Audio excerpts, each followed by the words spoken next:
രാമായ രാമഭദ്രായ രാമചന്ദ്രായ വേധസേ രഘുനാഥായ നാഥായ സീതായ പതയേ നമഃ.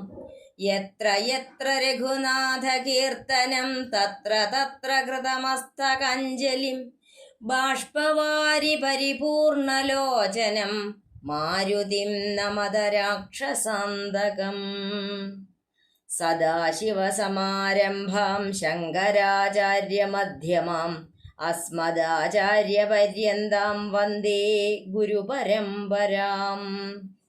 നമാമി തേ പൂജ്യപദാരവിന്ദം ഭജാമി തേ ഭഗവത്തത്വചിന്തനം സ്മരാമി തേ രാമകഥാരസായനം വന്ദേ ഗുരും ശങ്കരപാദപദ്മം. പീതാംബരം കരവിരാജിതചക്രശംഖകൗമോദഗീ സരസിജം കരുണാസമുദ്രം രാധാസഹായമതിസുന്ദരമന്ദഹാസം വാതാലയേശമനിശം ഹൃദി ഭാവയാമി. ഗും ഗുരുഭ്യോ നമഃ. ഗം ഗണപതയേ നമഃ. സംസരസ്വത്യൈ നമഃ. അധ്യാത്മരാമായണം കിളിപ്പാട്ട്, അയോധ്യാകാന്ഡം, നാരീജനവിലാപം.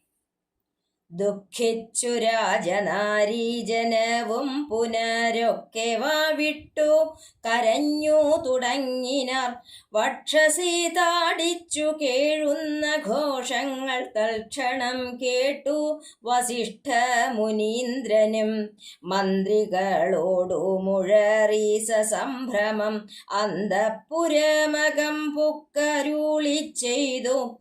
തൈലമയദ്രോണി തന്നിലാക്കൂ ധരാപാലകൻ തന്നുടൽ കേടുവന്നിടായ്വാൻ എന്നരുൾ ചെയ്തു ദൂതന്മാരെയും വിളിച്ചിന്നു തന്നെ നിങ്ങൾ വേഗേന പോകണം. വേഗമേറിയിടും കുതിരയേറിച്ചെന്നു കേകയ രാജ്യമകം പൊക്കു ചൊല്ലുക. മാതുലനായ യുധാജിത്തിനോടിനി ഏതുമേ കാലം കളയാതയക്കണം. ശത്രുഘ്നനോടും ഭരതനെ എന്നതീ വിദ്രുതം ചെന്നു ചൊൽകെന്നയച്ചിടിനാൻ. സത്വരം കേകയ രാജ്യമകം പൊക്കു നത്വായുധാജിത്തിനോടു ചൊല്ലിടിനാർ. കേൾക്ക നൃപേന്ദ്ര വസിഷ്ഠനരുൾ ചെയ്ത വാക്കുകൾ ശത്രുഘ്നനോടും ഭരതനെ ഏതുമേ വൈകാതയോധ്യയ്ക്കയക്കുന്നു. ദൂതവാക്യം കേട്ട നേരം നരാധിപൻ ബാലകന്മാരോടു പോകെന്നു ചൊല്ലിനാൻ. കാലേ പുറപ്പെട്ടതീ കുമാരന്മാരും ഏതാനുമങ്ങൊരാപത്തകപ്പെട്ടിതു. താതനെന്നാകിലും ഭ്രാതാവിനാകിലും എന്തകപ്പെട്ടിതെന്നുള്ളിൽ പലതരം ചിന്തിച്ചു മാർഗേ ഭരതനും. സന്താപമോടുമയോധ്യാപുരി പുക്കു സന്തോഷവർജിതം ശബ്ദഹീനം തഥാ ഭ്രഷ്ടലക്ഷ്മീകം ജനോദ്ബാധവർജിതം ദൃഷ്ട്വാ വിഗതോത്സവം രാജ്യമെന്തിതം. തേജോവിഹീനമകം പുക്കിതു ചെന്നു രാജഗേഹം രാജലക്ഷണവർജിതം. തത്ര കൈകേയിയെ കണ്ടു കുമാരന്മാർ ഭക്ത്യാ നമസ്കരിച്ചിടിനാരന്തികെ. പുത്രനെ കണ്ടു സന്തോഷേണ മാതാവുമുത്തമായ ഗാഠമാലിംഗ്യ മടിയിൽ വെച്ചുത്തമാങ്കേ മുകർന്നാശു ചോദിച്ചിതു. ഭദ്രമല്ലി മത്കുലത്തിങ്കലൊക്കവേ മാതാവിനും പിതൃഭ്രാതൃജനങ്ങൾക്കുമേതുമേ ദുഃഖമില്ലല്ലി പറകനീ. ഇത്തരം കൈകേയി ചൊന്ന നേരത്തതിനുത്തരമാശു ഭരതനും ചൊല്ലിനാൻ. ഖേദമുണ്ടച്ഛനെ കാണാഞ്ഞെനിക്കുള്ളിൽ താതനെവിടെ വസിക്കുന്നു മാതാവേ. മാതാവിനോടു പിരിഞ്ഞു രഹസി ഞാൻ താതനെ പണ്ടു കാൺമീലൊരു നാളുമേ. ഇപ്പോൾ ഭവതി താനേ വസിക്കുന്നതെന്തുൾപ്പൂവിലുണ്ടുമേ താപവും ഭീതിയും. മത്പിതാവെങ്ങു പറകുന്നതു കേട്ടു തത്പ്രിയമാശു കൈകേയിയും ചൊല്ലിനാൾ. എൻ മകനെന്തു ദുഃഖിപ്പാനവകാശം നിന്മനോവാഞ്ചിതമൊക്കെ വരുത്തി ഞാൻ. അശ്വമേധാദി യാഗങ്ങളെല്ലാം ചെയ്തു വിശ്വമെല്ലാടവും കീർത്തി പരത്തിയ സത്പുരുഷന്മാർ ഗതി ലഭിച്ചിടിനാൻ. ത്വത്പിതാവെന്നു കേട്ടോരു ഭരതനും ക്ഷോണീതലേ ദുഃഖവിഹ്വല ചിത്തനായി വീണു വിലാപം തുടങ്ങിനാൻ എത്രയും. ഹാ താത ദുഃഖസമുദ്രേ നിമജ്യമാമേതൊരു ദിക്കിനു പോയിതു ഭൂപതേ. എന്നെയും രാജ്യഭാരത്തെയും രാഘവൻ തന്നെ കയ്യിൽ സമർപ്പിയാതെ പിരിഞ്ഞെങ്ങു പോയിക്കൊണ്ടു പിതാവേ ഗുണനിധേ. ഞങ്ങൾക്കുമാരുടയോരിനി ദൈവമേ. പുത്രനീ വണ്ണം കരയുന്നതു നേരമുത്ഥാപ്യ കൈകേയി കണ്ണുനീരും തുടച്ചാശ്വസിച്ചിടുക ദുഃഖേന. കിം ഫലമീശ്വര കൽപ്പിതമെല്ലാം അറിയുക നീ. അഭ്യുദയം വരുത്തിയിടിനേൻ ഞാൻ തവ ലഭ്യമെല്ലാമേ ലഭിച്ചതറിയുക നീ. മാതൃവാക്യം സമാകർണ്യ ഭരതനും ഖേദപരവശചേതസാ ചോദിച്ചു. ഏതാനുമൊന്നു പറഞ്ഞതില്ലേ മമ താതൻ മരിക്കുന്ന നേരത്തു മാതാവേ. ഹാ രാമ രാമ കുമാര സീതേ മമ ശ്രീരാമ ലക്ഷ്മണ രാമ രാമ രാമ. സീതേ ജനക സുതേതി പുനഃ പുനരാതുരനായി വിലപിച്ചു മരിച്ചിതു. താതനതു കേട്ട നേരം ഭരതനും മാതാവിനോടു ചോദിച്ചാനതെന്തയ്യോ. താതൻ മരിക്കുന്ന നേരത്തു രാമനും സീതയും സൗമിത്രിയും അരികത്തില്ലേ എന്നതു കേട്ടു കൈകേയിയും ചൊല്ലിനാൾ. മന്നവൻ രാമനഭിഷേകമാരഭ്യ സന്നദ്ധനായതു കണ്ട നേരത്തു ഞാൻ എന്നുടെ നന്ദനൻ തന്നെ വാഴിക്കണം എന്നു പറഞ്ഞഭിഷേകം മുടക്കിയൻ. നിന്നോടതിൻ പ്രകാരം പറയാമല്ലോ. രണ്ടു വരം മമ തന്നു തവ പിതാ പണ്ടതിലൊന്നിനാൾ നിന്നെ വാഴിക്കെന്നും. രാമൻ വനത്തിനു പോകെന്നു മറ്റേതും ഭൂമിപൻ തന്നോടിതു കാലമർത്ഥിച്ചേൻ. സത്യപരായണനായ നരപതി പൃഥ്വീതലം നിനക്കും തന്നു. രാമനെ കാനനവാസത്തിനായച്ചിടിനാൻ. ജാനകി ദേവി പാതിവ്രത്യമാലംബ്യ ഭർത്താസമം ഗമിച്ചിടിനാളാശു. സൗമിത്രിയും ഭ്രാതാവിനോടുകൂടെ പോയാൻ. താതനവരെ നിനച്ചു വിലാപിച്ചു ഖേദേന രാമ രാമേതി ദേവാലയം പുക്കാനറിയുന്നു. മാതൃവാക്യം കേട്ടു ദുഃഖിച്ചു ഭൂമിയിൽ വീണു ഭരതനും. മോഹം കലർന്ന നേരത്തു കൈകേയിയുമാഹന്ത ശോകത്തിനെന്തൊരു കാരണം. രാജ്യം നിനക്കു സംപ്രാപ്തമായി വന്നിതു. പൂജ്യനായി വാഴ്ക ചാബല്യം കളഞ്ഞു നീ എന്നു കൈകേയി പറഞ്ഞതു കേട്ടുടനൊന്നു കോപിച്ചു നോക്കിയിടിനാൻ മാതരം. ക്രോധാഗ്നി തന്നിൽ ദഹിച്ചു പോം അമ്മയെന്നാധി പൂണ്ടിടിനാർ. കണ്ടു നിന്നോർകളും ഭർത്താവിനെ കൊന്ന പാപേ മഹാഘോരേ നിസ്ത്രവേ നിർദ്ദയേ ദുഷ്ടേ നിശാചരി നിന്നുടെ ഗർഭത്തിൽ ഉദ്ഭവിച്ചേനൊരു പുണ്യമില്ലാത മഹാപാപി ഞാനഹോ നിന്നോടൊരിയാടൊരുതിനി ഞാൻ ചെന്നു വന്യയിൽ വീണു മരിപ്പനല്ലായികിലോ കാളകൂടം കുടിച്ചിടുവന്നല്ലായികിൽ വാളെടുത്താശു കഴുത്തറിത്തിടുവാൻ വല്ല കണക്കിലും ഞാൻ മരിച്ചിടുവാനില്ലൊരു സംശയം ദുഷ്ടേ ഭയങ്കരെ ഘോരമായുള്ള കുംഭീപാകമാകിയ നാരകം തന്നിൽ വസിക്കൂമിതു മൂലം ഇത്തരം മാതരം ഭർസിച്ചു ദുഃഖിച്ചു സത്വരം ചെന്നു കൗസല്യാഗൃഹം പൊക്കാൻ പാദേ നമസ്കരിച്ചോരു ഭരതനെ മാതാവു കൗസല്യയും ഉണർന്നിടിനാൾ കണ്ണുനീരോടും മെലിഞ്ഞതീദീനയായി ഖിന്നയായോരു കൗസല്യ ചൊല്ലിടിനാൾ കർമ്മദോഷങ്ങളിതെല്ലാം അകപ്പെട്ടിതെൻ മകൻ ദൂരത്തകപ്പെട്ട കാരണം ശ്രീരാമനു മനൂജാതനും സീതയും ചീരാംബര ജഡധാരികളായി വനം പ്രാപിച്ചിതെന്നെയും ദുഃഖാംബുരാശയിൽ താപേന മഗ്നയാക്കീടിനാർ നിർദ്ദയം ഹാ രാമ രാമ രഘുവംശനായക നാരായണ പരമാത്മൻ ജഗത്പദേ നാഥ ഭവാൻ മമ നന്ദനായി വന്നു ജാതനായിടിനാൻ കേവലമെങ്കിലും ദുഃഖമെന്നെ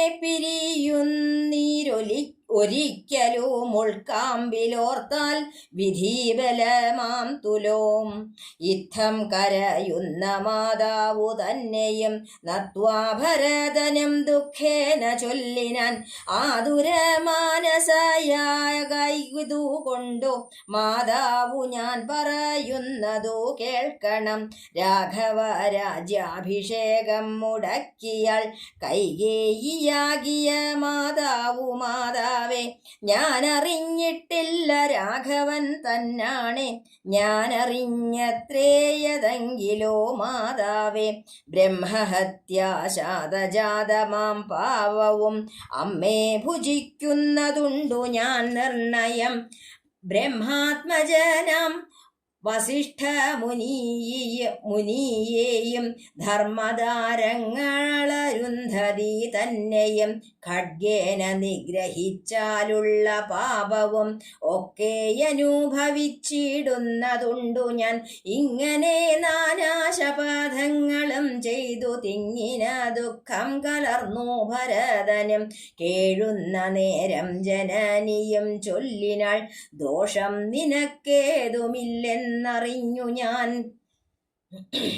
ഇത്തം പറഞ്ഞു പുണർന്നു ഗാഠമുത്തമാങ്കേ മുകർന്നാളിതു കണ്ടവരൊക്കെ വാവിട്ടു കരഞ്ഞു തുടങ്ങിനാരക്കഥ കേട്ടു വസിഷ്ഠ മുനീന്ദ്രനും മന്ത്രിജനത്തോടു മൻപോടെഴുന്നള്ളി സന്താപമോടു തൊഴുതു ഭരതനും രോദനം കണ്ടരുൾ ചെയ്തു വസിഷ്ഠനും ഖേദം മതി കേളിതു കേവലം വൃദ്ധൻ ദശരഥനായ രാജാധിപൻ സത്യപരാക്രമൻ വിജ്ഞാന വീര്യവാൻ മർത്യസുഖങ്ങളാം രാജഭോഗങ്ങളും ഭുക്ത്വാ യഥാവിധി യജ്ഞങ്ങളും ബഹൂകൃത്വാ ബഹൂധന ദക്ഷിണയും മുദ ദത്വാ ത്രിവിഷ്ടപം ഗത്വാ യഥാസുഖം ലബ്ധ്വാ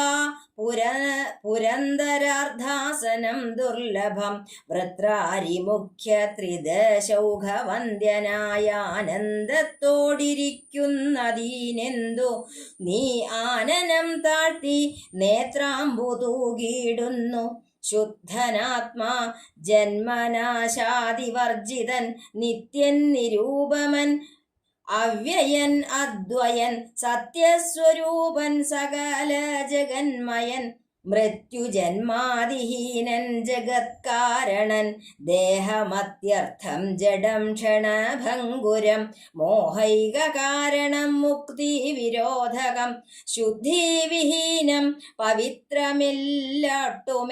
ചിത്തെ വിചാരിച്ചു കണ്ടാലൊരിക്കലും ദുഃഖിപ്പതിന്നവകാശമില്ലേതുമേ ദുഃഖേന കിം ഫലം മൃത്യുവശാത്മനാം താതനെന്നാകിലും പുത്രനെന്നാകിലും പ്രേതരായാലതീ മൂഢരായുള്ളവർ മാറത്തലച്ചു തൊഴിച്ചു മുറ വിളിച്ചേറെ തളർന്നു മോഹിച്ചു വീണിടുവോർ നിസ്സാരമെത്രയും സംസാരമോർക്കിലോ സത്സംഗമൊന്നേ ശുഭകരമായുള്ളൂ തത്ര സൗഖ്യം വരുത്തിയിടുവാൻ നല്ലതു നിത്യമായുള്ളൊരു ശാന്തിയറിയുക നീ ജന്മമുണ്ടാകിൽ മരണവും നിശ്ചയം ജന്മം മരിച്ചവർക്കും വരും നിർണയം ആർക്കും തടുക്കരുതാതോരവസ്ഥയെന്നോർക്കണമെല്ലാം സ്വകർമ്മവശഗതം തത്വമറിഞ്ഞുള്ള വിദ്വാനൊരിക്കലും പുത്രമിത്രാർത്ഥകളത്രാദി വസ്തുന വേർപ്പെടുന്നേരവും ദുഃഖമില്ലേതുമേ സ്വേപേദമെന്നാൽ സുഖവുമില്ലേതുമേ ബ്രഹ്മാണ്ഡ കോടികൾ നഷ്ടങ്ങളായതും ബ്രഹ്മണ സൃഷ്ടങ്ങളായതും പാർക്കിലോ സംഖ്യയില്ലാതോളമുണ്ടിതെന്നാൽ ക്ഷണഭംഗുരമായുള്ള ജീവിതകാലത്തിലെന്തൊരാസ്ഥ മഹാജ്ഞാനിനാമുള്ളതും ബന്ധമെന്തീ ദേഹദേഹികൾക്കെന്നതും ചിന്തിച്ചുമായ ഗുണവൈഭവങ്ങളും അന്തർമുദ കണ്ടവർക്കെന്തു സംഭ്രമം കമ്പിത പത്രാഗ്ര ലഗ്നാംബു ബിന്ദുവിൽ സമ്പദിച്ചിടുമായുസ്സദീനശ്വരം പ്രാപ്തന ദേഹസ്ഥ കർമ്മണ പിന്നെയും പ്രാപ്തമാം ദേഹിക്കു ദേഹം പുനരപി ജീർണവസ്ത്രങ്ങൾ ഉപേക്ഷിച്ചു ദേഹികൾ പൂർണ്ണശോഭം നവവസ്ത്രങ്ങൾ കൊള്ളുന്നു ജീർണദേഹങ്ങളവണ്ണമുപേക്ഷിച്ചു പൂർണ്ണശോഭം നവദേഹങ്ങൾ കൊള്ളുന്നു കാലചക്രത്തിൻ ഭ്രമണവേഗത്തിനു മൂലമിക്കർമ്മഭേദങ്ങൾ അറിയുക നീ ദുഃഖത്തിനെന്തൊരു കാരണം ചൊല്ലു നീ മുഖ്യജനമതം കേൾക്ക ഞാൻ ചൊല്ലുവൻ ആത്മാവിനില്ല ജനന മരണവും ആത്മനി ചിന്തിക്ക ഷഡ്ഭാവവുമില്ല നിത്യനാനന്ദസ്വരൂപൻ നിരാകുലൻ സത്യസ്വരൂപൻ സകലേശ്വരൻ ശാശ്വതൻ ബുദ്ധ്യാദിസാക്ഷി സർവാത്മാ സനാതനൻ അദ്വയനേകൻ പരൻ പരമൻ ശിവൻ ഇത്തമനാരതം ചിന്തിച്ചു ചിന്തിച്ചു ചിത്തേ ദൃഢമായറിഞ്ഞു ദുഃഖങ്ങളും ത്യക്വാ തുടങ്ങുക കർമ്മ സമൂഹവും സത്വരമേദം വിഷാദമുണ്ടാകൊലാം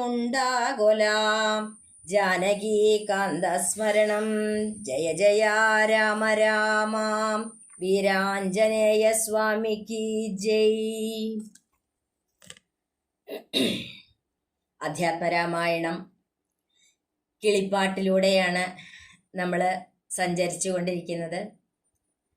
അയോധ്യാകാന്ഡത്തില് ദശരഥ മഹാരാജാവിൻ്റെ ദേഹവിയോഗം കഴിഞ്ഞ് ആ ഒരു സന്ദർഭത്തില് അവിടെ രാജകുടുംബത്തിലുള്ള സ്ത്രീകളെല്ലാം വാവിട്ട് നിലവിളിക്കാൻ തുടങ്ങി.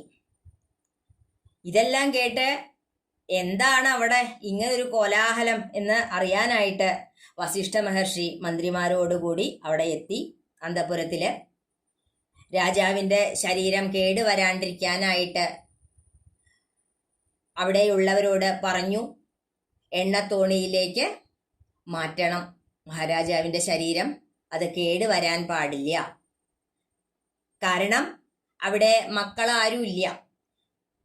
രാമനും ലക്ഷ്മണനും വനവാസത്തിന് പോയി. ഭരതശത്രുഘ്നന്മാരാണെങ്കിൽ കേകയത്തുനിന്ന് വന്നിട്ടുമില്ല.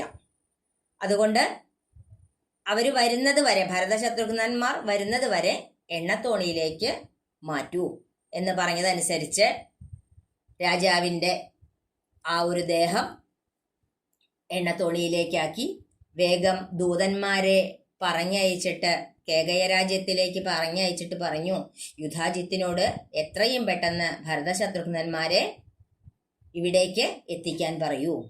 ഇത് കേട്ട വഴി ദൂതന്മാർ പോയി അവിടെ ചെന്ന് യുധാജിത്തനായിട്ടുള്ള മഹാരാജാവിനോട് പറഞ്ഞു. അദ്ദേഹത്തിനോട് പറഞ്ഞ് എത്രയും പെട്ടെന്ന് ആ ഭരതശത്രുഘ്നന്മാര് അയോധ്യയിലേക്ക് വരികയാണ്. വരുന്ന വഴിയിൽ തന്നെ ഭരതന് എന്തൊക്കെയോ ദുശകുനങ്ങൾ തോന്നുന്നുണ്ട്. അച്ഛന് ഇനി എന്തെങ്കിലും പറ്റിയിട്ടാണോ, അതോ ജ്യേഷ്ഠനായിട്ടുള്ള രാമന് എന്തെങ്കിലും സംഭവിച്ചിട്ടാണോ, എന്താ ഇത്ര വേഗം വരാൻ പറയണത്? മനസ്സിൽ വളരെയധികം ഇങ്ങനെ സങ്കടങ്ങൾ വന്നുകൊണ്ടേയിരിക്കുകയാണ്. അയോധ്യയിൽ എത്തിയപ്പോഴാണെങ്കിലും അതെ, അവിടെ യാതൊരു ഐശ്വര്യവും കാണാനില്ല, സന്തോഷമില്ല, എവിടെയും ഒരാൾ തിരക്കില്ല, ഒന്നുമില്ല. വേഗം അമ്മയുടെ അന്തഃപുരത്തിലേക്ക് പോയി, കൈകേയിയുടെ അന്തഃപുരത്തിലേക്ക്. അവിടെ ചെന്നിട്ട് ചോദിച്ചു, അമ്മേ, അച്ഛനെ കാണാത്തോണ്ട് എനിക്ക് നല്ല വിഷമമുണ്ട്. അച്ഛനെ എവിടെയാ? വേഗം കൈകേയി മകനെ അടുത്തിരുത്തി ചോദിച്ചു, ആ മകനെ, നീ വന്നോ? എല്ലാവർക്കും അവിടെ സുഖല്ലേ? കേകയ രാജ്യത്തിൽ എല്ലാവർക്കും, അച്ഛനും അമ്മയ്ക്കും സഹോദരങ്ങൾക്കും എല്ലാവർക്കും സുഖല്ലേ? ആർക്കും വിഷമമൊന്നുമില്ലല്ലോ എന്നൊക്കെയാണ് അമ്മ ചോദിക്കാൻ തുടങ്ങിയത്. ഭരതൻ ചോദിച്ചു, അമ്മേ, എനിക്കിപ്പോ ഇതൊന്നും അല്ല പറയണ്ടേ, അച്ഛനെ കാണാനില്ലല്ലോ. ഞാൻ എപ്പോഴും അച്ഛനെ കണ്ടിട്ടുള്ളത് അമ്മയുടെ കൂടെയാണ്. അമ്മയുടെ കൂടെ ഞാൻ അച്ഛനെ കണ്ടിട്ടുള്ളൂ. ഇന്ന് എന്തേ അമ്മ തന്നെ ഇരിക്കണത്? അച്ഛൻ എവിടെയാ? ഇത് കേട്ട വഴി കൈകേയി പറഞ്ഞു, അച്ഛൻ സാധാരണ അശ്വമേധാദി യാഗങ്ങളൊക്കെ ചെയ്തിട്ട് ഈ വിശ്വമെല്ലാം കീഴടക്കിയിട്ട് കീർത്തി പരത്തിയിട്ടുള്ള ഒരാള് എവിടേക്കാണോ പോവുക, അവിടേക്ക് നിന്റെ അച്ഛനും പോയി. ഈ പിതാവിന്റെ വിയോഗ വാർത്ത അറിഞ്ഞിട്ടുള്ള ഭരതൻ വളരെയധികം ദുഃഖാകുലനായിട്ട് അവിടെയെല്ലാം നടന്നു കരഞ്ഞു. ഭരതന് എന്താണ് പറയണ്ടേന്നറിയില്ല. ഓരോന്ന് സങ്കടം കൊണ്ട് ഇങ്ങനെ പറയാൻ തുടങ്ങി. അച്ഛാ, എന്നെ ഈ ദുഃഖക്കടലിൽ ആർത്തിയിലോ, ഞങ്ങൾ ഈ രാജ്യത്തിനെയും ഞങ്ങളെയും ഒക്കെ രാമനെ ഏൽപ്പിച്ചിട്ട് അങ്ങ് എന്തിനാ പോയത്? ഞങ്ങൾക്ക് ആരാ ഉള്ളത് എന്നൊക്കെ പറഞ്ഞ് ഇങ്ങനെ കരയാൻ തുടങ്ങി. ഇത് കേട്ടപ്പോ കൈകേയി പറഞ്ഞു, നീ എന്തിനാ ഇങ്ങനെ കരയണേ? നീ ആശ്വസിക്ക, ദുഃഖിച്ചിട്ട് കാര്യമൊന്നുമില്ല. ഇതൊക്കെ ഈശ്വര നിയോഗമാണ്. പിന്നെ ഞാൻ നിനക്ക് വേണ്ടതെല്ലാം വാങ്ങിച്ചു വെച്ചിട്ടാണ് അച്ഛൻ പോയിട്ടുള്ളത്. ഞാൻ നിനക്ക് വേണ്ടതൊക്കെ ഇവിടെ വാങ്ങിച്ചു വെച്ചിട്ടുണ്ട്. അതിനുശേഷം അച്ഛൻ ഇവിടുന്ന് പോയിട്ടുള്ളൂ. നിനക്ക് എന്താണ് വേണ്ടത് എന്നുള്ളത് എനിക്കറിയാം. ഇത് കേട്ടപ്പോൾ ചോദിച്ചു, അച്ഛൻ അവസാനം പറഞ്ഞത് എന്താ എന്ന് ചോദിച്ചു. അപ്പൊ പറഞ്ഞു, അച്ഛൻ രാമനെയും ലക്ഷ്മണനെയും സീതയും ഒക്കെ വിളിച്ചുകൊണ്ടാണ് അച്ഛൻ പോയത്. രാമരാമ രാമരാമ എന്ന് വിളിച്ചുകൊണ്ടാണ് അച്ഛൻ പോയത്. അപ്പൊ ഭരതൻ ചോദിച്ചു, അപ്പോ ജ്യേഷ്ഠൻ ഇവിടെ ഉണ്ടായിരുന്നില്ലേ? ലക്ഷ്മണൻ ഇവിടെ ഉണ്ടായിരുന്നില്ലേ? സീത ഉണ്ടായിരുന്നില്ലേ? അവരൊക്കെ എവിടെ? അതോ, അവര് രാജാവ് രാമന് അഭിഷേകം തീരുമാനിച്ചു. അതുകൊണ്ട് ഞാൻ രാജാവിനോട് പറഞ്ഞു, എൻ്റെ മകനെ രാജ്യം വാഴിക്കണം എന്ന് പറഞ്ഞു. അത് പറഞ്ഞ് ആ രാജ്യാഭിഷേകം മുടക്കി. അത് എങ്ങനെയാന്ന് ഞാൻ നിന്നോട് പറഞ്ഞുതരാം. പണ്ട് നിന്റെ അച്ഛൻ എനിക്ക് 2 വരം നൽകിയിരുന്നു. അപ്പൊ ഞാൻ അന്ന് പറഞ്ഞിരുന്നു അച്ഛനോട്, എനിക്ക് ആവശ്യമുള്ളപ്പോൾ ചോദിക്കാം എന്ന് പറഞ്ഞിരുന്നു. അത് ഞാൻ ഇപ്പോൾ ചോദിച്ചു. ഒന്ന്, നിന്നെ രാജ്യം വാഴിക്കണമെന്നും മറ്റത് രാമനെ വനവാസത്തിന് 14 കൊല്ലം വനവാസത്തിന് അയക്കണം എന്നുമാണ് ഞാൻ ചോദിച്ചത്. അതിൻ പ്രകാരം രാമൻ വനവാസത്തിന് പോയി. പാതിവ്രത്യ നിഷ്ഠയുള്ളത് കൊണ്ട് സീത കൂടെ പോയി. ഏട്ടനെ കാലടികളെ പിന്തുടരാനായിട്ട് ഏട്ടന്റെ സംരക്ഷണത്തിന് വേണ്ടിയിട്ട് ലക്ഷ്മണനും കൂടെ പോയി. അവര് ജടയും മരവുരിയും ഒക്കെ ധരിച്ചാണ് വനവാസത്തിന് പോയിട്ടുള്ളത്. അങ്ങനെയാണ് അച്ഛൻ ഈ ഒരു വിഷമം കൊണ്ടാണ് രാമരാമ രാമരാമ എന്ന് ജപിച്ചുകൊണ്ട് ഈ ഇഹലോകവാസം വെടിഞ്ഞത്. അമ്മ ഇത്രയും പറയണ കേട്ടതോടുകൂടി ഭരതന് എന്തെന്നില്ലാത്ത സങ്കടവും ദേഷ്യവും ഒക്കെ കൂടി വന്നു. സാധാരണ ഒരാൾക്ക് സങ്കടവും ദേഷ്യവും ഒക്കെ കൂടി വന്നു കഴിഞ്ഞാൽ, നിയന്ത്രിക്കാൻ പറ്റാതെ ആയി കഴിഞ്ഞാൽ എന്തൊക്കെയാണ് വിളിച്ചു പറയാന്ന് നിശ്ചല്യ. അവിടെ സന്ദർഭം എന്താണെന്നോ ആരാണ് മുന്നിലുള്ളതെന്നോ നോക്കില്ല. പറയാറില്ലേ, ദേഷ്യം വന്നു കഴിഞ്ഞാൽ കണ്ണ് കാണില്ല. അത് തന്നെയാണ് ഭരതനും ഇവിടെ ഉണ്ടായത്. ഭരതൻ ആ അമ്മയാണ് എന്നൊന്നും ചിന്തിക്കാതെ നീ ഭർത്താവിനെ കൊന്നവളാണ്, ക്രൂരയാണ്, നാണം കെട്ടവളാണ്, രാക്ഷസിയാണ്, ഇങ്ങനെ ഓരോന്ന് പറഞ്ഞ് ചീത്ത പറയാൻ തുടങ്ങി. നിന്റെ വയറ്റിൽ വന്ന് പിറന്ന ഞാനൊരു മഹാഭാവിയാണ്, ഇങ്ങനെ ഓരോന്ന് പറഞ്ഞ് വേഗം എനിക്ക് നിന്നെ ഇനി കാണുക തന്നെ വേണ്ട എന്നും പറഞ്ഞിട്ട് നേരെ കൗസല്യയുടെ അന്തഃപുരത്തിൽ വന്നു. കൗസല്യാദേവിയാണെങ്കിൽ മനോവിഷമത്താൽ വളരെ മെലിഞ്ഞ് വളരെ വയ്യാത്തൊരവസ്ഥയിലാണ് ഇരിക്കുന്നത്. വേഗം അമ്മയുടെ പാദത്തിൽ വന്ന് നമസ്കരിച്ചു. ഭരതനെ കണ്ട വഴി കൗസല്യാദേവി ഭരതനെ കെട്ടിപ്പിടിച്ച് കരഞ്ഞു. എന്നിട്ട് പറഞ്ഞു, എൻ്റെ മകൻ ദൂരെ പോയത് കൊണ്ട് മാത്രമാണ് ഉണ്ണി ഈ കർമ്മദോഷം എല്ലാം ഇവിടെ ഉണ്ടായത്. ശ്രീരാമനും സീതയും ലക്ഷ്മണനും ഒക്കെ മരവുരി ഉടുത്ത് ജടയും വെച്ചിട്ട് പോയി, വനത്തിലേക്ക് പോയി. ജടയും ധരിച്ചിട്ടാണ് പോയിട്ടുള്ളത്. ഈ വിഷമമൊക്കെ ഒന്നും പറയാനില്ല, വിധി എന്ന് മാത്രമേ പറയാനുള്ളൂ. ഇങ്ങനെ പലതും പറഞ്ഞ് കരയണ കൗസല്യ മാതാവിനോട് ഭരതൻ വളരെ വിഷമത്തോടു കൂടി പറഞ്ഞു, അമ്മേ, ഞാൻ ഒന്ന് പറയണത് കേൾക്കൂ. ഈ പറഞ്ഞ കാര്യങ്ങളൊന്നും ഞാൻ അറിഞ്ഞിട്ടുള്ളതല്ല കേട്ടോ, എൻ്റെ അറിവോടെ നടന്നിട്ടുള്ളതല്ല. ഇതെല്ലാം ആ കൈകേയിയമ്മയുടെ പണിയാണ്. ഞാനിത് അറിഞ്ഞിരുന്നെങ്കിൽ ഇങ്ങനൊന്നും സംഭവിക്കില്ലായിരുന്നു. അമ്മേ, ഈ ഒരു പാപം, എന്തെല്ലാം പാപമാണോ ഒരു ബ്രഹ്മഹത്യ ചെയ്താൽ ഉണ്ടാവുക, ആ പാപമൊക്കെ ഞാൻ ഏറ്റെടുക്കാൻ തയ്യാറാണ്. ഇങ്ങനെ പറഞ്ഞ് കരയണ ആ ഭരതനോട് അവിടേക്ക് അപ്പോഴേക്കും വസിഷ്ഠ മഹർഷി വന്നു. വസിഷ്ഠ മഹർഷി പിന്നെ വന്നിട്ട് ആ ഭരതനോട് പറയണത് ജനന മരണങ്ങളെ കുറിച്ചിട്ടുള്ള തത്വമാണ്. അതിൻ്റെ ആ ഒരു നിസ്സാരതയെ കുറിച്ചിട്ടാണ് പിന്നെ വസിഷ്ഠ മഹർഷി അവിടെ പറയണത്. വസിഷ്ഠ മഹർഷി പറയണ്ട്, ഭരത, ദുഃഖം വേണ്ട, ഞാൻ ഈ പറയണതൊക്കെ ഒന്ന് കേൾക്കൂ. മഹാരാജാവ് എന്ന് പറഞ്ഞാൽ അത്രയും വൃദ്ധനായിട്ടുള്ള ഒരാളാണ്.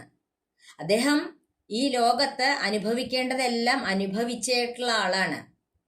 ഏതൊരാൾക്കായാലും ജനിച്ചു കഴിഞ്ഞാൽ മരണം ഉറപ്പാണ്. അദ്ദേഹം ധാരാളം യാഗങ്ങൾ നടത്തിയിട്ടുണ്ട്. വളരെയധികം ധനങ്ങൾ ദാനമായിട്ടും മറ്റും ചെയ്തിട്ടുണ്ട്. അദ്ദേഹത്തിന് സ്വർഗത്തിലായാലും സുഖത്തിന് ഒരു കുറവും ഉണ്ടാവില്ല. അവിടെ ഇന്ദ്രന്റെ ആ ഒരു സിംഹാസനം തന്നെ അദ്ദേഹത്തിന് കിട്ടും. അത്രയും പുണ്യം ചെയ്തിട്ടുള്ള ആളാണ്. അതുകൊണ്ട് സങ്കടപ്പെടേണ്ട യാതൊരു ആവശ്യവുമില്ല. പിന്നെ മറ്റൊരു കാര്യം പറയുകയാണെങ്കിൽ, ഈ ആത്മാവിന് ജനന മരണങ്ങളൊന്നുമില്ല ഭരത. ഈ ശരീരം എന്ന് പറയണത് എപ്പോൾ വേണമെങ്കിൽ കൊഴിഞ്ഞു പോവാവുന്നതാണ്. ഈ മോഹം കാരണമാണ് നമുക്ക് മുക്തിക്ക് എതിരായിട്ട് നിൽക്കുന്നത്.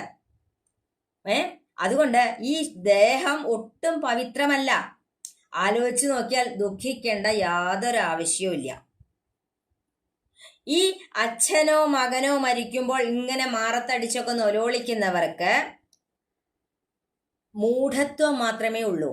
ജ്ഞാനികളായിട്ടുള്ളവര് ഒരിക്കലും അത് ചെയ്യില്ല. അവർക്കറിയാം നിത്യമായിട്ടുള്ളത് എന്താണ് എന്നുള്ളത് അവർക്കറിയാം.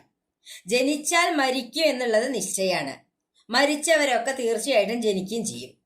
ഈ കർമ്മങ്ങൾക്ക് അധീനരായിട്ടാണ് നമ്മൾക്ക് ഈ ജനന മരണങ്ങളെല്ലാം ഉണ്ടാവുന്നത്.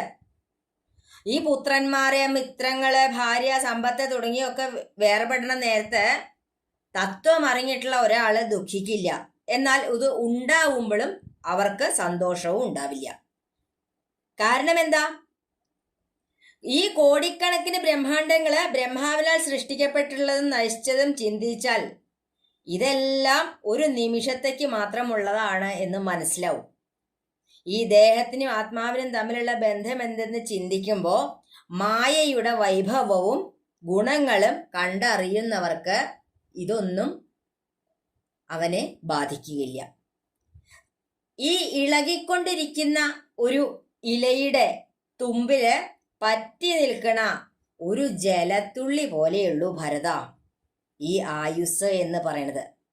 നമ്മള് പൂർവജന്മങ്ങളില് സമ്പാദിച്ചിട്ടുള്ള കർമ്മങ്ങൾ കൊണ്ട് ജീവന് ഒരു ഉടൽ ലഭിക്കും. മനുഷ്യര് സാധാരണ മുഷിഞ്ഞ വസ്ത്രങ്ങള് എങ്ങനെയാണോ ഉപേക്ഷിച്ച് കളഞ്ഞിട്ട് പുതിയ നല്ലൊരു വസ്ത്രം ധരിക്കണത്, അത്രയേ ഉള്ളൂ ഈ മരണം ജനനം എന്നൊക്കെ പറഞ്ഞാല്. ആത്മാവിന് മരണമില്ല, അത് നിത്യനാണ്, അവ്യയനാണ്, മാറ്റമില്ലാത്തതാണ്, നിരാകാരനാണ്, അതിന് ആകാരമില്ല, നിർഗുണനാണ്, അതിന് ഗുണമില്ല, അതെന്നും സത്യസ്വരൂപനായിട്ട് അവിടെ നിൽക്കുന്നതാണ്. ഈ കാലചക്രത്തിന്റെ ഈ തിരിയുന്നത് തന്നെ കാരണം ഈ കർമ്മങ്ങളാണ്. അതുകൊണ്ട് ഭരത, നീ വിഷമിച്ചിരിക്കണ്ട. മഹാജനങ്ങൾ പറയും ആത്മാവിന് ജനന മരണങ്ങളില്ല. ജനനം മുതലുള്ള ഷഡ്ഭാവങ്ങളുണ്ട്, ഇതൊന്നും ആത്മാവിനില്ല, ശരീരത്തിനേ ഉള്ളൂ. ജനനം, ബാല്യം, കൗമാരം, യൗവനം, വാർദ്ധക്യം, മരണം, ഈ 6 അവസ്ഥകളും ദേഹത്തിന് മാത്രമേ ഉള്ളൂ.